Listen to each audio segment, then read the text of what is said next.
So guys, we're here on episode 1. We're currently in the heart of Teesside with Joe and Ryan, who run a 7-figure property development company called Renoject. Today we're going to find out what makes them tick. Guys, how we doing? Good mate, how are you? I'm great, thank you. Cheers for inviting us on. No, you're welcome. It's very interesting. It's the first time I've ever been down to actually meet you guys. Obviously we do edit your content and whatnot. I've never actually met you guys in person. And I just kind of wanted to come down and understand what is it that makes Renoject so successful, because you are killing it at the moment. Explain to me what is going on. How come you are turning so many properties into all of these great projects and getting all these investors on board? How are you doing this? So mainly through social media, to be fair, mate. So basically what we do is we hunt for investment properties for our clients. Mm-hmm. So we find properties, we then sell it to our clients, and then once they've purchased the property, we'll then refurbish it, and then we also offer the lettings at the end. So for anyone kind of wanting to begin in property, we help with that. We help build portfolios. A lot of our clients are out-of-town investors who want complete hands-off. So they want somewhere where they can invest their money and not have to worry about it. So we'll pretty much build a portfolio for them on their behalf. So anyone wanting to get into property or buy houses, we pretty much help you step by step, and that's where we get a lot of our work from, really. So is your business model basically taking out the difficulty of getting into property? Is that what you guys do? Are you trying to simplify? Yeah, mate. So basically, especially for out-of-town investors and things like that, it's very difficult finding like a lettings team and a sourcing team and a building team, and trying to manage a project from external or from out-of-town is quite difficult. So we basically come in and take the headache away, and we offer like a one-stop property shop. So we've built a really good reputation in the industry over the last few years, and from that we pretty much thrive on what we do, and we really try and do things to the best of our ability. We do get a lot of repeat work from it, so that's why we're so busy. A lot of our clients are all returning customers. So when we do find a property, we'll refurbish it to top standard. We'll make sure we let it out. We make sure you're happy, you're making money, we're making money, everyone's making money. So we do get a lot of repeat customers from that. That's why we're so busy. Yeah, I can tell. I mean, obviously you are growing the business really rapidly and you have got a lot of projects on the go. But I kind of wanted to go back in time a little bit and figure out, how did you even start this? Because to take 7 figures in 4 years is a really good, big accomplishment. How did you go from year 1 to year 4 at 7 figures? Yeah, so basically, me and Ryan started our first ever HMO. We turned a normal townhouse into a 4-bedroom, 4-ensuite HMO. We bought it for around 61,000. We turned that into a 4-bed, 4-ensuite, so about 30 grand on the refurb. Wow. We filled it, and then we gave it to the estate agent to sell. We sold for 120, so we made around 20-30 grand on it. And off the back of that, we were getting friends, family, people on Instagram saying we want HMOs, can you help us refurb them? So pretty much, we never really initially planned for this business. Okay. We kind of just done our own and fell into it, and we've actually loved the full process along the way. So basically, me and Joe met up about 4 or 5 years ago. Joe's doing a few bits himself, I was doing a few bits myself. We put our money together, chipped in, done a HMO. Well, there was 3 of us done a HMO actually. Yeah. And off the back of that, we were getting refurb works really. So we kind of just fell into it. And then once you've done one, once you've done a couple, it just came from there. Our social media got a lot of investors off the back of it, and pretty much just that's how we started. 2 turned into 3, 3 turned into 4, and now we've got 30 refurbs on. So off that initial first investment, that first property that you guys ever did, it's straight away you began to generate leads of, we want to work with you, literally off that one first investment. Pretty much, right, yeah, because we were a bit cash strapped at the time. Okay. So alongside doing our refurbishment, we started sourcing deals. Mm-hmm. So from sourcing deals, it then became we had to find a good builder really, and finding a good builder who can sort of take over the full refurbishment for you was quite difficult. So we kind of found there's a little bit of a gap in the market there, where we could give the build to one person and they would do the full thing. So originally, investors were coming to us and buying deals off us, and then we were sort of subbing out the builds, and we thought there was a bit of a market here where we could take over the full build for people. Mm-hmm. So basically that's all we've done. We brought the tradesmen in-house, built up a team, and now our own internal team, we now move from job to job, building these refurbishments for people. So how quick over time have you gone from, obviously you've gone from 1 property to 2, and then how quick has it been? Give us a time span of, in year 1, how many properties would you reckon you actually successfully dealt with? I ran around 10 properties in year 1 that we sourced and refurbed. And it's just went from there. Year 2, we've probably done around 20, 25. And then this year, we've probably in excess of 70 properties. Wow, that's like very rapid growth. And is that how other property development companies operate, in a sense of the way you guys are doing it with your tradesmen, you know, all of your team, sort of you guys being, you know, taking the stress away from other people? Is that what other people do, or is that something unique to Renoject? I think other people do it, to be fair. I think basically what sets us aside is, I'd say we've only really kind of got like really busy in the last 18 months. So in the first couple of years, we were doing like 5 or 10 projects. We had like a small team and we just project manage ourselves, and we managed to do it decent, to be fair. About 18 months ago, that's when we started like bringing more people in. So we brought in a full-time on-site project manager. We brought in a few more tradesmen. And as we started to employ, that's what really allowed me and Joe to sort of come out of the business and start working on the business.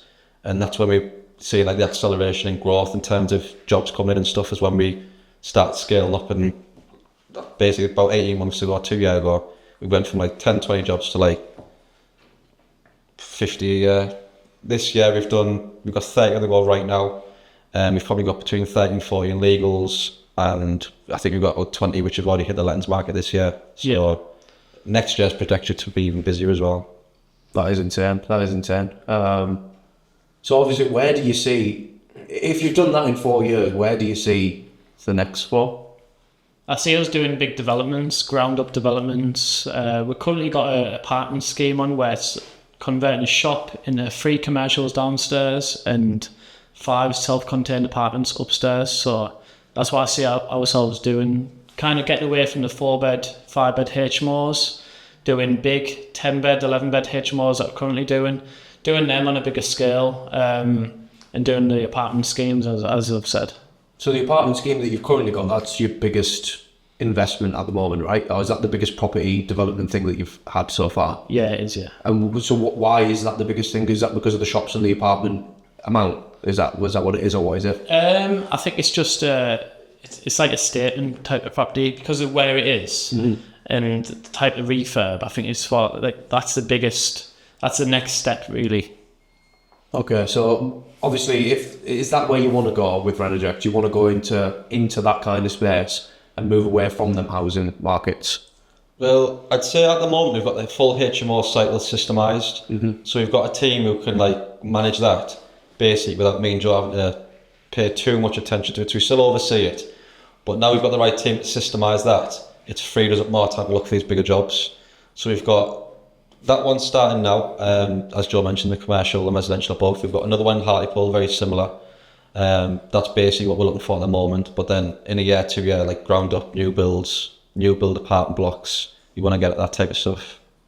Okay, so just for example, if I was someone wanting to get involved with you guys, because I know on your social medias you have been putting out the like investors opportunities and people coming in to work with you guys. How would I get involved with you? What is the barrier to entry for me or any other person who wants to come in, work with Renoject and deal with you guys one-to-one?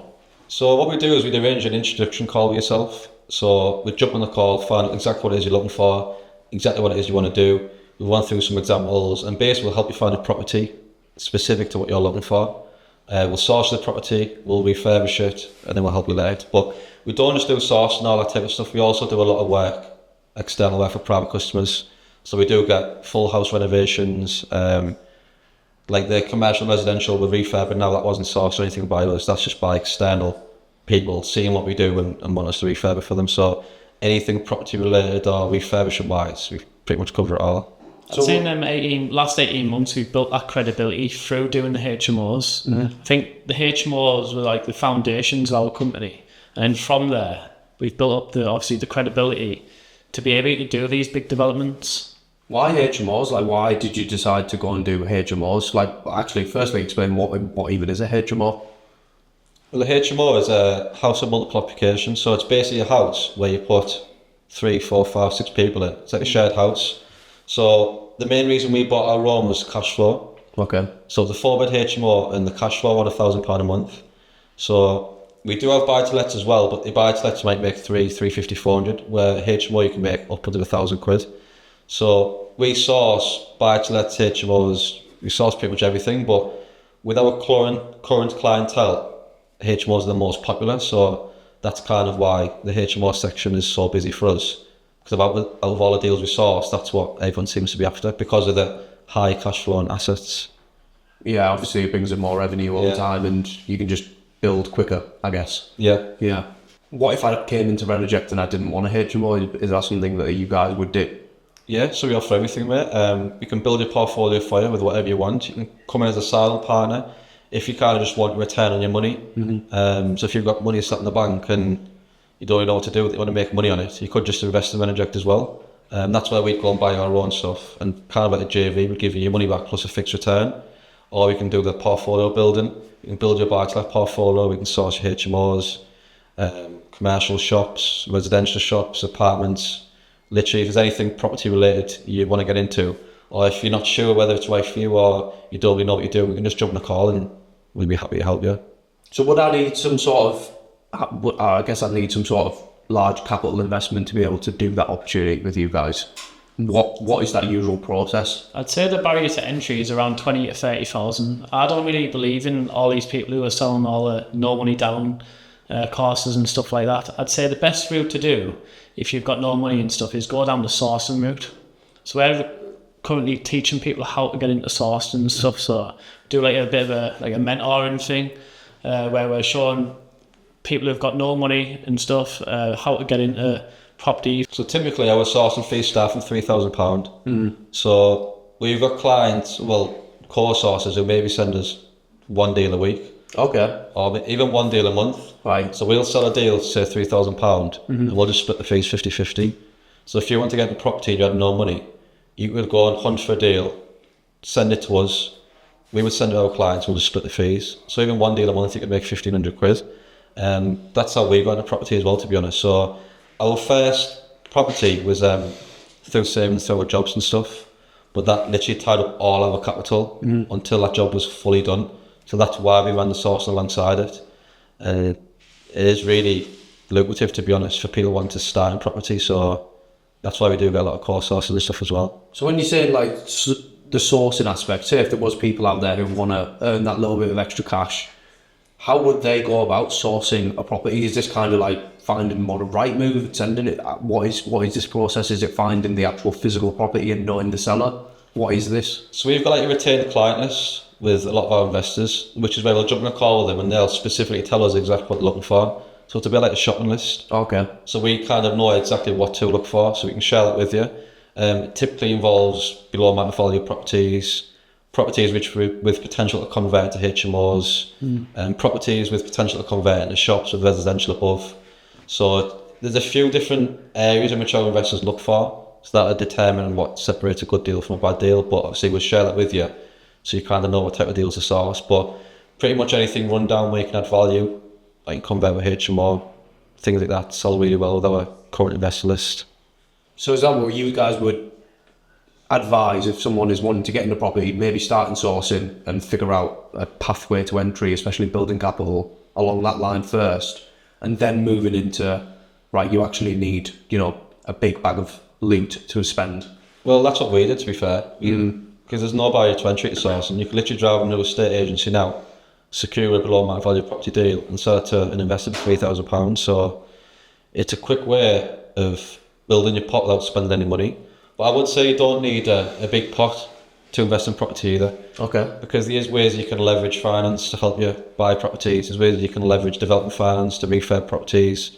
Like, you might not have any money yourself, but if you've got one of your mates or your family member, you can come together and do something together. So a lot of people do think you need a lot of money to get into property, but there's ways around it.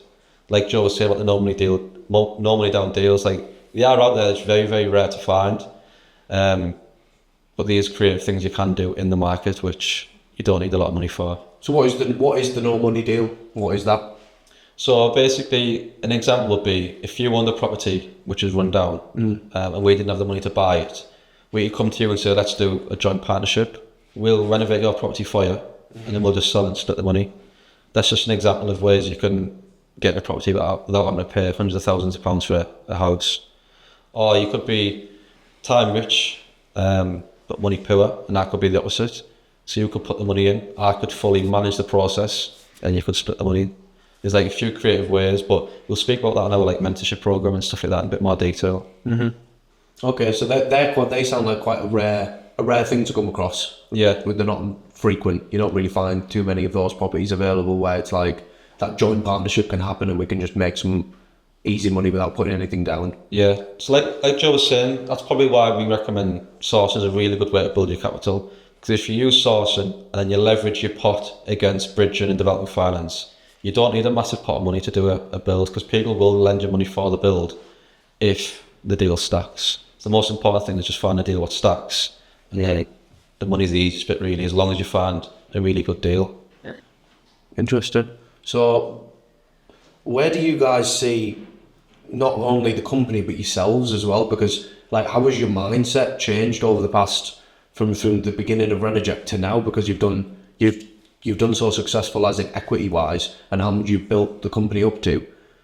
How do you look back at where you started and think, blooming hell, we've changed a lot here? Like, what mindset does someone need to have to do what you have done? Just work hard. It got to a point around 2 years ago when I was kind of forced to make a decision whether to leave my job, because Renoject was getting that busy. I literally couldn't, there wasn't enough hours of the day to do what we wanted to do and also work. So we were kind of forced into just leaving and going full time. And through that, it does create a lot of nerves and stuff, because you know you've got your bills to pay and stuff like that. So it's just all hard work really, and just relentless work. Like even now, we're doing like 16, 17 hour days sometimes. We're getting home, we're never switching off. Sometimes I have to come in on weekends and work really long hours, but it's all worth it in the end. And I think being surrounded by the right team, that's the most difficult bit, is finding the right team and employing in the right areas, because without the current team we've got, it would have been more difficult to get to where we're at. But I think over the next year or so, our main area of focus is to start working on the business rather than in the business, because at the moment we're so heavily involved in helping grow the business. That's why we're working such long hours and stuff like that. So we want to look at bringing another manager to work in the office alongside us, just to free our time a little bit more, and that's going to allow us to go on to the bigger stuff. So I think over the next 12 to 18 months, myself personally, I don't know about Joe, but that's where I want to really to sort of step away, start working on the business more, which will help us grow to that next level. What about you? Yeah, I see myself as like, I love to graft in the business. I know Ryan wants to remove himself, but I do love the day-to-day stuff. So I would like to be like a MD of a company and the CEO of the company. Okay.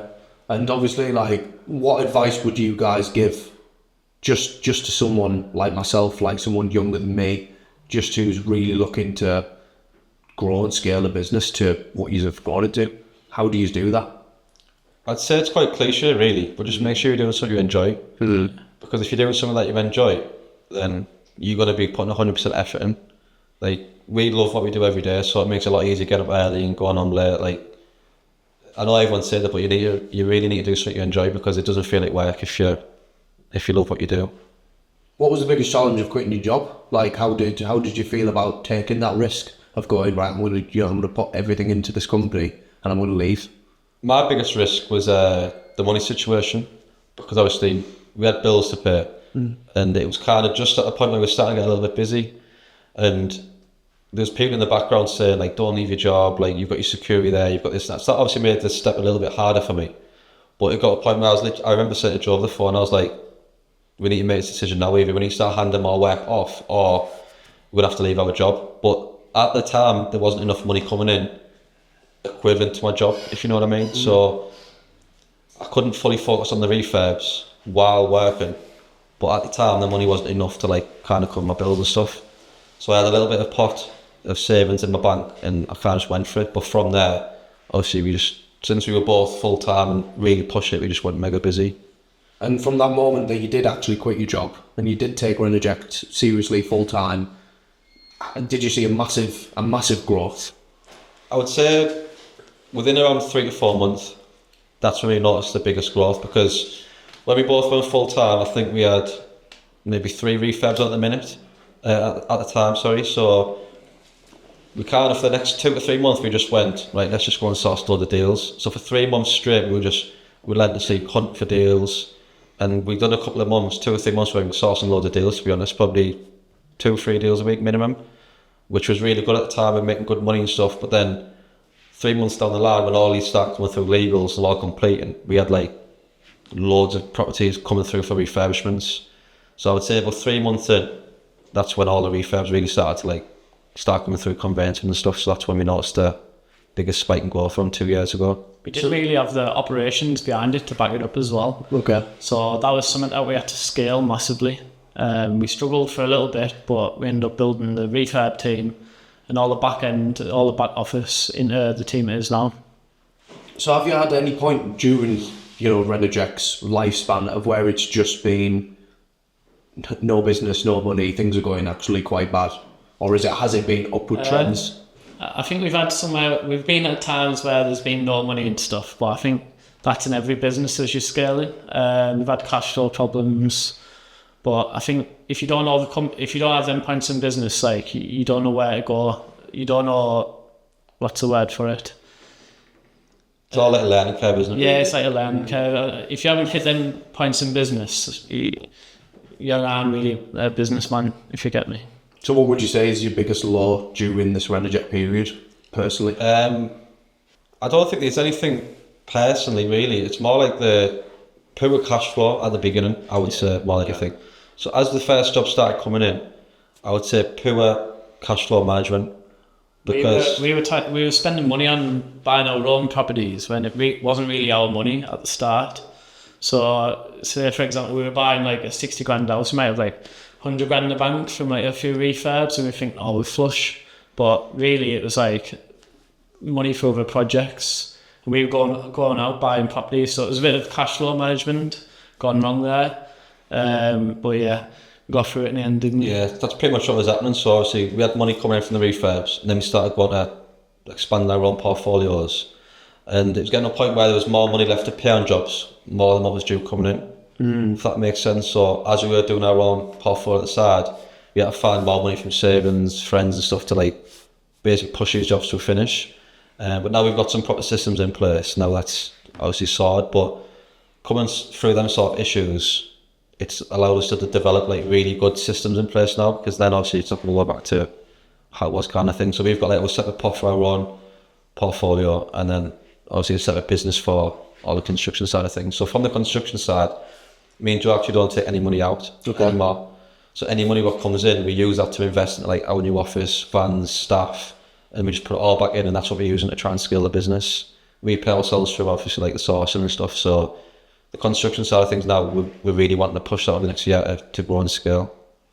So what would you say is the biggest thing that's currently holding you guys back from developing even further in this space? And also, what would you say is holding a lot of people in this space back? Maybe not at your level, or maybe higher than you, but where do you see the flaws? Where do you see the barriers? What is stopping Renoject from being bigger than it is currently? I think the most important thing is building the right team.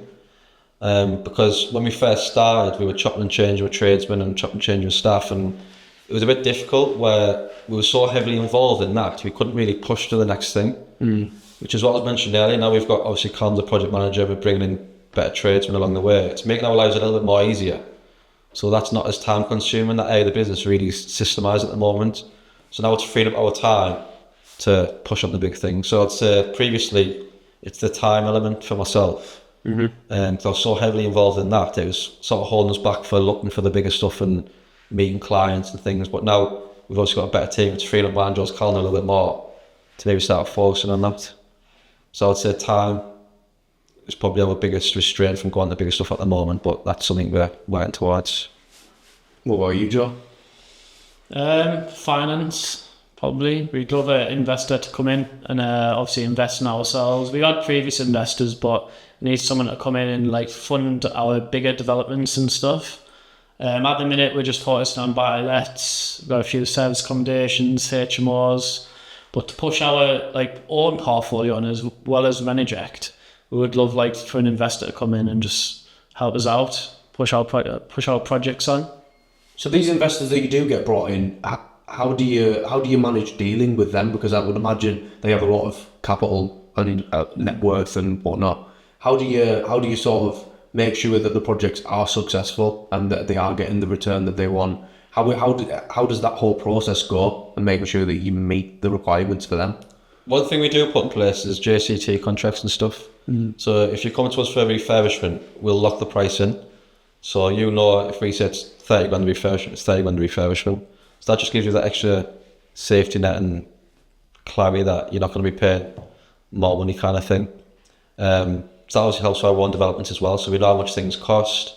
It's just clarity for yourself that obviously you're not going to be getting no hidden fees and things like that. So that's pretty much what we do, isn't it? We always provide the clients with the scope of works as well, which shows what all the refurb entails. So from like the rip out, first fix, second fix, final fix, snagging, make sure the property is perfect before we get the tenants in, because obviously we deal with the lettings as well now. So do you get quite a lot of high ticket clients who come in and want to invest their capital with you, and is that quite a smooth process to run through? Now you've got sort of a back into yourselves, and especially the name is starting to build a bigger reputation to itself. Yeah, so with our credibility like increase in the last 18 months, we've seen some like crazy, like the high ticket clients coming in more often, and it's just mad how much money there is actually out there. I'd say we have two types of clients really. We have people who come in with capital and want to invest in their own portfolios, and they really want to build their own house in their portfolio. And we have the other ones who don't really care about property and they just want to make money on the money. So we have mostly two separate types of clients, where one will build your portfolio for you, and two will give us money to invest, but they'll just want a hands-free, like money back kind of thing. So that's where I was saying is we'll source a deal and we'll lock in my contracts and stuff. So say you borrowed me £20,000, we'd give you your money back plus the interest agreed, or with personal guarantees and contracts and stuff. So that's the two sort of avenues our investors should choose to go down. I'm just wondering, with obviously the business model and you helping people build a portfolio, does that not allow the space for you to actually assist a competitor to come in and compete, because you're actually helping them build their own thing, and then all of a sudden maybe now they've done a load of properties and now they're actually getting to a point where they can say, you know what, Renoject, I can compete with you on my own, and maybe build a different company that is the same. Like, have you ever thought about that? Like, is that anything that crosses your mind? Yeah, to be honest, mate, I always think of it as like there's enough property to go around for everyone. I've always got like an abundance mindset. So if they want to set up and do it themselves, it's fair game, to be honest. Yeah, good luck. It does happen. Easy. It does happen as well, to be honest. And there's been times we source deals and they've done the refurb themselves, and now they're doing refurbs for the people and stuff. But that's why we thrive on being the best, because the reputation we've built over the last 4 or 5 years, we get a lot of returning customers as well. So, like Joe was saying, there's enough for everyone. So, if people are doing well from it, then we're happy for them. So, just kind of, obviously, you've seen the Simon Script video. We watched that a little bit earlier. Obviously, multimillionaire, big businessman, currently trending everywhere. His opinion on property is very different to yours. He thinks that, property is a bad thing for the economy, and he thinks that property is quite demonising, the way inflation and capital and banks operate. What would you guys say towards what his response was to people who were in big companies? Well, on our social and stuff, we get people saying the same sort of thing to us. We seem to get a lot of stick where people are saying that you buy to let leeches and it's not a business and you're just making money off people. But in return, property is a business. People do property to make money. That's the main reason people do it. So when the interest rate and the bank rates are going up and mortgage prices are rising, it's forcing investors to put the prices up, because they still need to make money at the end of the day. If we've got like the mortgage rates are there and our profits are there, as the mortgage rates go up, it's reflected by rent going up. So it's not really a case of people, in my opinion, blaming the landlord. Like, you should be looking at the banks and the mortgage companies.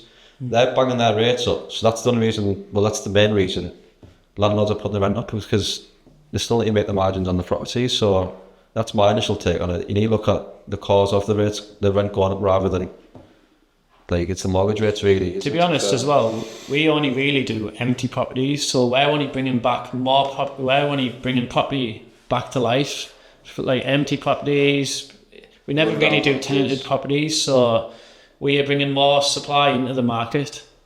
And with the HMOs as well, we do buy, like Joe said, a lot of rundown properties. So we're splitting that property into like 4 rooms, for example, for 4 people, which is more affordable than renting a house with a big garden and a garage and stuff. So we're bringing rundown properties to the market, which is more affordable than what's currently out there. So we actually think we're benefiting to the housing crisis. We don't think we're like leeches or anything like that.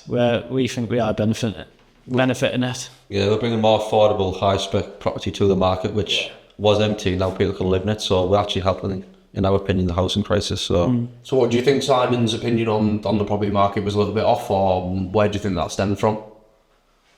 I'm not sure personally. It's just his own take on it, isn't it? Like he said, property isn't a good business, but if people are making money from it, then Obviously, it's a good business. it's a good business, isn't it?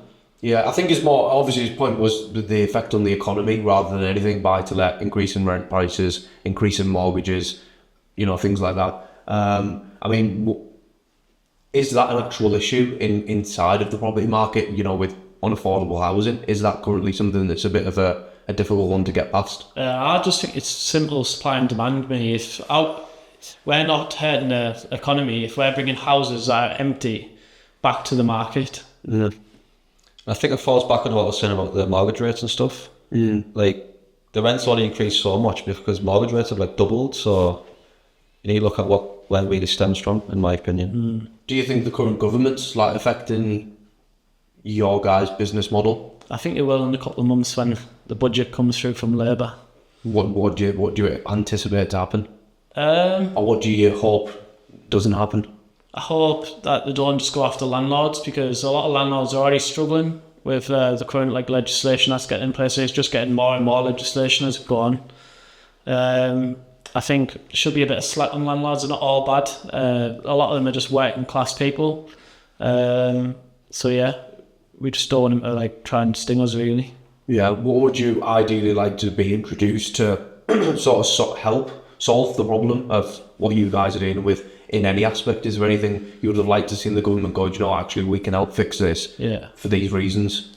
Well, I see in Scotland at the minute they've got the renters reform. I don't think that's a good idea at all, because if you look at Scotland, the rents went crazy because they put a cap on the rent. So I don't think it's a good idea. Look at Scotland and then look at our rents. Scotland's rents went up there and ours is just average. So yeah, I wouldn't put the reform bill in.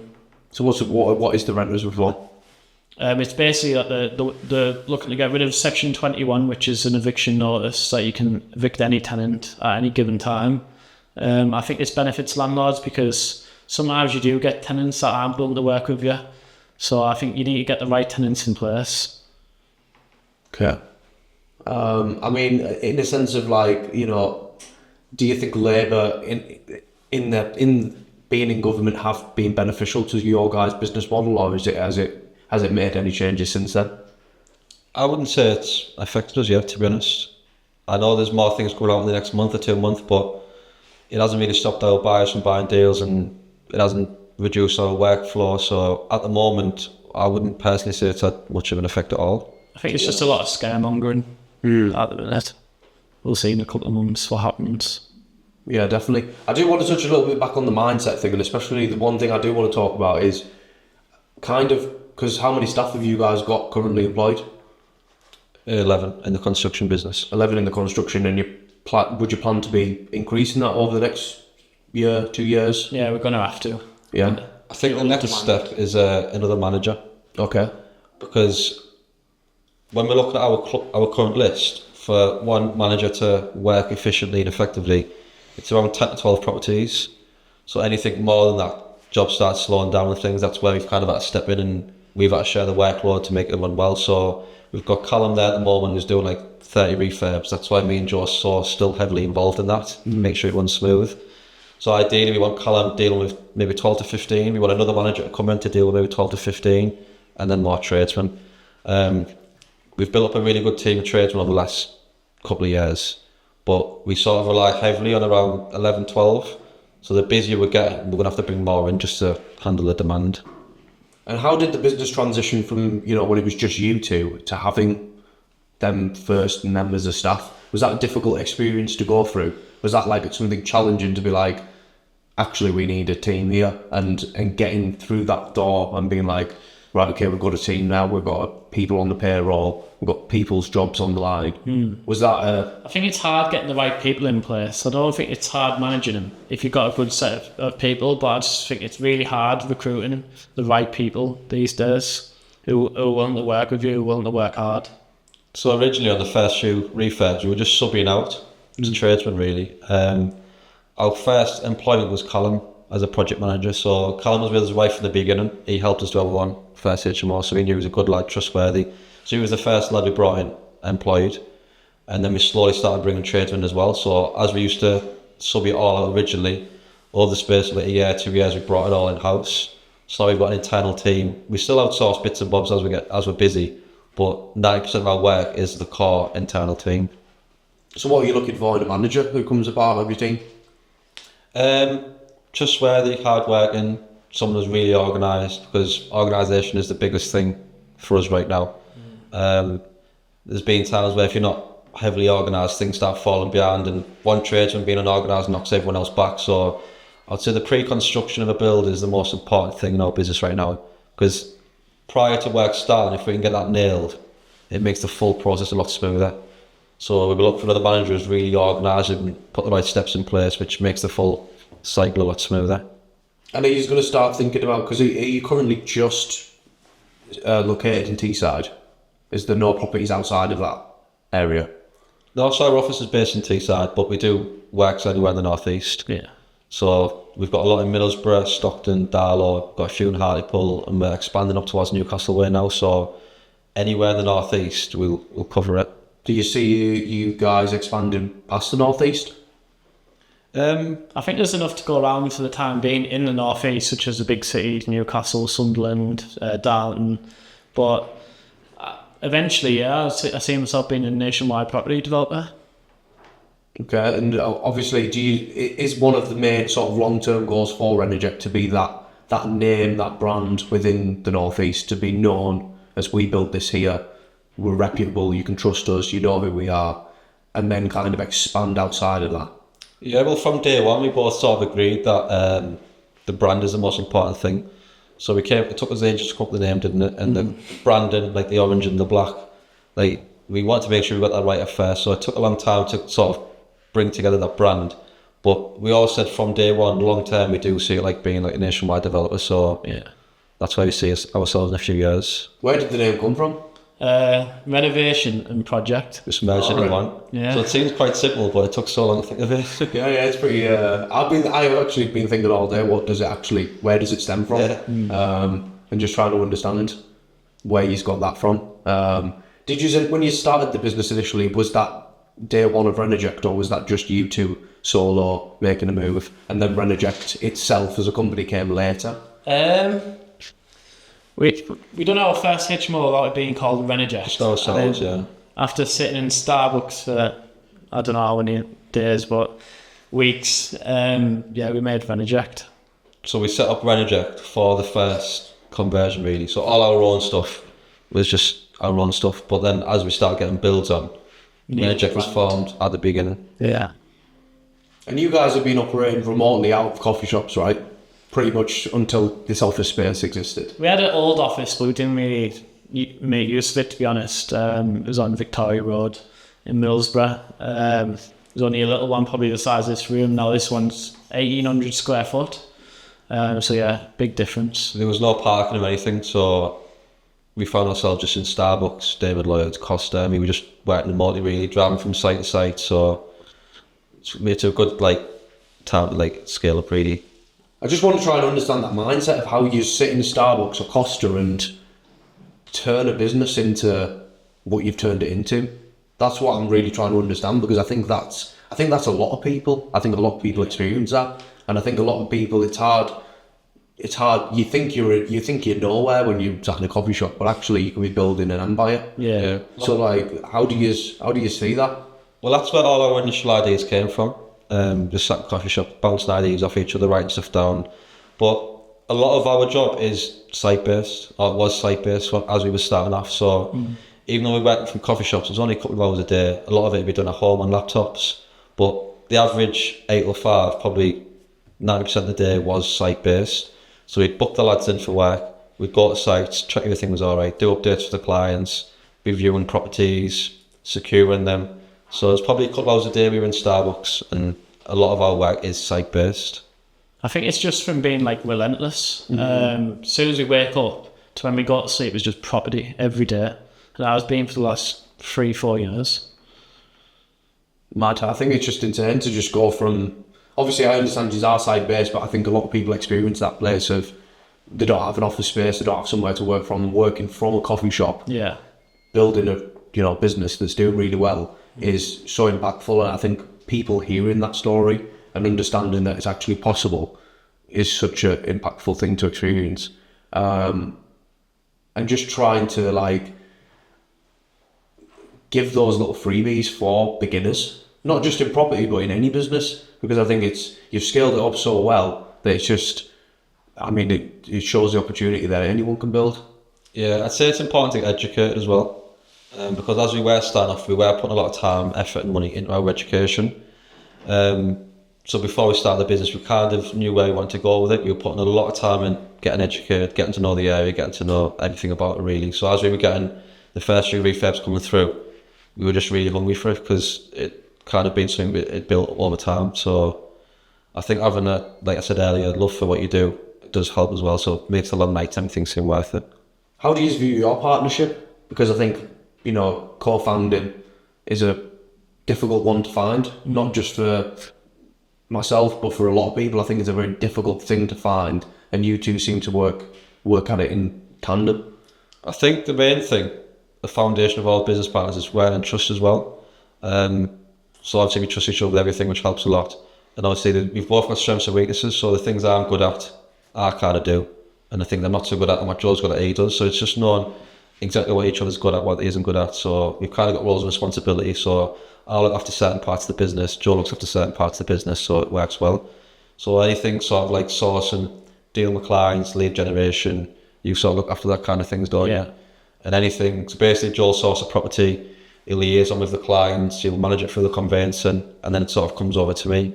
And then I'll do all the pre-construction works with Colin as well. And I'll sort of look after all the construction side of the business. So we've kind of got both areas of the business boxed off really. So it's just knowing what we're good at, which we've built over a few years working together. It just sort of runs well. So from your experience, just giving advice to any other people, would you say there's any flags, any things, any important notices that need to be made in creating a successful co-foundership? Biggest thing for me is trust, like he said. We've had business partners in the past that hasn't worked out, and because of trust. So if you don't trust your business partner, I personally wouldn't work a business with them. You need to make sure you're on the same page as well. Yeah. So you've got the same end goals, you've got the same exit strategy, you're both on the same wavelength. Because what you don't want to do is further down the road is kind of have disagreements about stuff. But right from day one, we both had a vision of where we wanted to be. We both had the same vision. So we've kind of both worked just as hard as each other to get there. And is there anything you regret along the way of the building Renoject? Is there anything you would have done differently? Anything you think? No regrets, man. No regrets? No regrets. No regrets. Just learning curves. Interesting. If you did do things differently, it might not be doing what we're doing today. So Yeah. Is there an exit strategy for Renoject? Or is that not something, is that something that's not in the question? Not for me personally. I love the brand, and I want to push it as far as I haven't seen that end goal yet. As soon as I put goals in place, but every time we smash them, it's just a new goal and carrying on like that. New goal. So yeah. I think we are quite hard on ourselves as well, because we have come a long way in the last few years and we sort of never kind of reward ourselves. We're still really hard on ourselves. So when we achieve a milestone, we're like, it's still not good enough, let's go to the next one, So sometimes we just need to sit back and actually say, yeah, we've done pretty well in the last couple of years. I think it is good to be relentless, so don't want to like sit. I personally don't like sitting back and celebrating the wins. I don't like getting too comfortable. I always like push myself. Yeah, I've noticed you use that word relentless a lot. Yeah. Is that something that's sort of like a foundation within inside of Renoject itself? Yeah. Right where it is, aren't we? Yeah. I'd say so anyway. I think one of our main goals is, which what we always said, was lead by example for the people that work for us as well. So if we're working hard, it kind of rubs off on our staff and stuff, and our staff work hard. If we're going to come in and toss it off, then it's just a bad reflection of my staff members, isn't it? They're going to follow suit. So I think we lead by example of working hard, that's the main reason we are where we are today, is because of the hard work we've put in. And what about your personal mindsets, just as owners, as founders? Where do you feel you are just mentally over this period? How have you developed? How have you become this seven-figure brand owner? As people, not just as a partnership, but like, how do you feel you've developed? What have you needed to learn? What have you needed to overcome? I think both of us are both like great problem solvers. I think every time we come up with a problem now, even like it's the worst thing happened to us, we kind of just laugh it off now, don't we? Like previously, it'd like get to us a little bit, but now we come against that many problems, just we laugh it off and like, what can we do about it then? Solutions. So when we say the trades all the time, actually, they ring us up, say, oh, we've got this problem with that. We'll be like, what's the solution then? And we can't. They'll answer themselves after them, won't they? Yeah. But I think we've both got pretty good mindsets, which is where it all stems from. So even before we got into this business, I would say I've always had a pretty strong mindset. Anything I sort of set myself to, any goals I set, or if there's something I say I want to do, I've always strived my best to do it, which is kind of came with me as I went into business. So even when I was employed, I always had a really strong mindset. I'd go to the gym 6 o'clock every day. I'd push myself in everything I do, really. So I kind of stems from that. Could you ever go back to a job? No. Is it Renoject or die? Yeah. Yeah. It is Renoject to die, but I just don't think I could ever go back to being full-time employed, because since I've been like self-employed, kind of doing what you want, when you want, living on your own terms, working to make yourself money rather than working to make someone else money, I just don't think I could ever go back to work for someone else. I'm so. Yeah? Have you ever had a job? I have had a job, like, temporarily, but since I was 18, I've been involved in property, so I wouldn't really class it as a job. I mean, so your work ethic and your sort of balance in life is kind of skewed one way, really, isn't it? Yeah. I used to go to TE college, so I used to want to be an engineer, but I always wanted to do property from a young age, and I actually left the day before I got my exam results, because I knew if I didn't burn all them bridges, that I'd end up doing something that I didn't want to do. So I knew in my head, burn them bridges, and then I have to do property, and it's worked out all right. What, so you kind of just was like plan A or nothing? Yeah. I think if you have plan Bs, you're not confident in yourself. Okay. Why would you say that? Would you expand? If you're 100% confident in your plan A, why would you need any backup? That's my... So would you guys never think about doing like another business at the same time, or going something else? Yeah, I'd think about doing another business, but for now it's just property. Similar to me, I think long term I would like to start investing in other businesses and stuff. Okay. But right now I think our main goal is to build Renoject where we see it going, and then that's something maybe we'll look at in the future, of investing in other businesses and stuff. I think it's just sticking to our strengths at the minute. So what are you looking for? Because obviously you are doing the one-to-one things, right? Where you bring in people who are interested in property, who are not fully skilled. You're bringing them into your circle and sort of helping develop and coach them. Is that right? Yeah. So what are you looking for in terms of like candidates for that? Like how are you selecting? We want him. Or we book initial intro calls. So like Joe mentioned earlier, there's a lot of property to go around, and that's our main business model really. It's helping build people's portfolios. So if we can like sort of help you do that, then we get great satisfaction from it. So we jump on the intro calls, find out what you're looking for, and we can basically help shape your portfolio exactly how you want to do it. Because some people don't really know what they're doing, they're a bit nervous, will take the leap. So we're basically there step by step, and we'll help you. But it all comes from the initial intro calls. We put a few mentorship videos on Instagram. We did get quite a lot of messages. Only certain people book the calls and want to chat with us and stuff. But yeah, that's our main target of helping people build their portfolios, and we make good money from it and you make good money from it. It's kind of a win-win. But are you looking from anything in particular for like certain people? Are you looking for qualities, traits, behaviours, or is it just anyone who's got capital? No, we do have a certain criteria. Like we need to sort of kind of like bounce off each other, make sure we can see ourselves work with you long term. Make sure you've got the same sort of goals, make sure you've got the same sort of like hard work and skills and stuff. But we need 100% effort. If you want us to build your portfolio for you, or help you build your portfolio, we need 100% effort from you as well.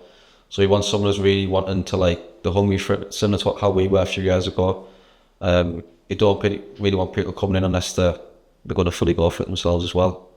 So that's pretty much where we're at now. That's what the main business model is. We're sourcing and refurbing properties. We're building our own portfolio, but we're also helping other people build theirs as well. So is there going to be a point where you two take a back seat in Renoject?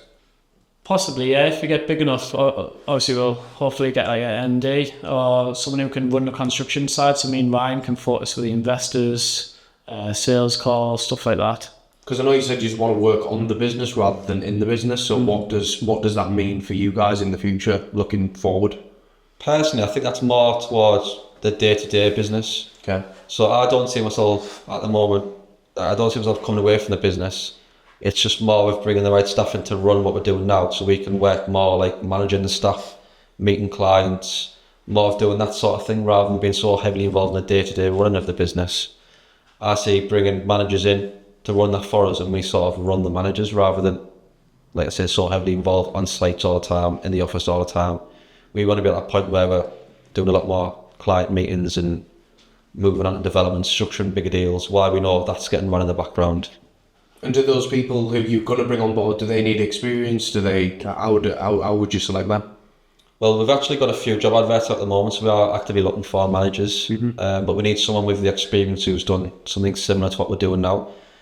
We don't really want to have to bring someone in who we need to fully train up.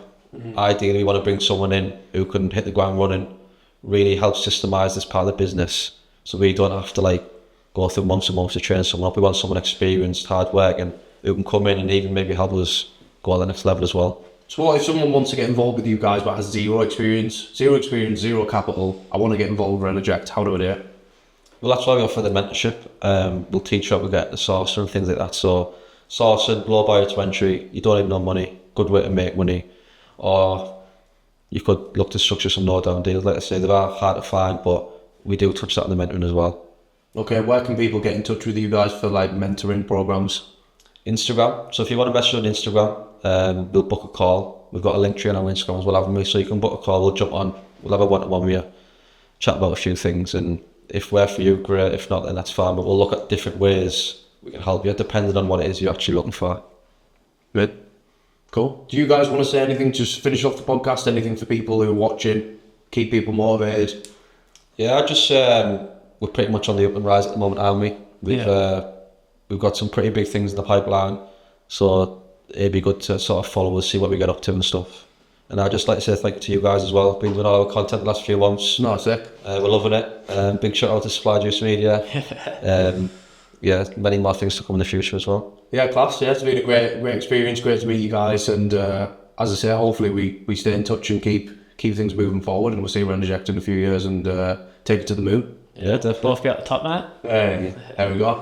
Guys, stay tuned for the next episode. Hopefully we'll have something even juicier for you guys. And if not, we'll see you next time.